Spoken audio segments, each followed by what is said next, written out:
அருமையான pastor Samuel Jayaraj அவர்கள்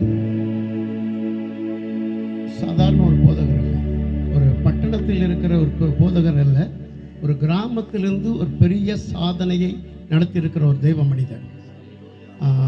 அதுவும் அல்லாமல் அவருக்காக தென்னிந்திய திருச்சபையினுடைய ஊழியங்களுக்காக நான் ஸ்தோத்திரிக்கிறேன். அவரை இந்த சமுதாயத்திற்கு ஒரு பெரிய ஆசீர்வாதமான பாத்திரமாய் அறிமுகப்படுத்தினது பாப்பான்குளம் தென்னிந்திய திருச்சபை. அதற்காக சபையாருக்காக கர்த்தரை ஸ்தோத்திரிக்கிறேன். ஒரு நாட்களில் ஒரு வாலிபர்கள் அந்த திருச்சபையிலே எழும்பினார்கள். அவர்கள் தேசத்திற்கும் திருச்சபைக்கும் ஒரு பெரிய சமுதாயத்திற்கும் ஆசீர்வாதமாய் மாறினார்கள். அதில் ஒருவர் அருமையான சாமுவேல் ஜெயராஜ் ஐயா அவர்கள்.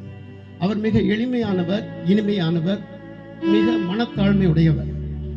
நான் அவரை சிந்திக்கிற போது நீங்கள் எல்லாம் துக்கமுகமாக இருக்கிறீங்க.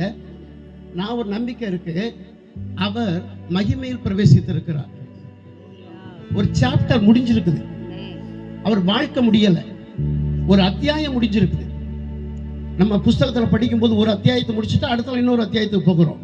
அதே போல அவர் பூமிக்குரிய அத்தியாயத்தை முடிச்சிருக்கிறாரு, உன்னதத்துடைய அத்தியாயத்தை தொடர்ந்து இருக்கிறார். ஸோ அவரை ஒரு பாக்கியம், இந்த குடும்பம் பாக்கியம் உள்ளது, இந்த சபை பாக்கியம் உள்ளது. அவர் தேவனுக்கும் தனக்கும் உள்ள உறவை அவர் எப்பொழுதும் கனமுள்ளதாகவே கருதினார், கை கொண்டார். தனக்கும் தன்னுடைய குடும்பத்திற்கும் உள்ள உறவை கனத்திற்குரியதாகவே அவர் கை கொண்டார், நடத்தினார், சாட்சியாய் நின்றார்.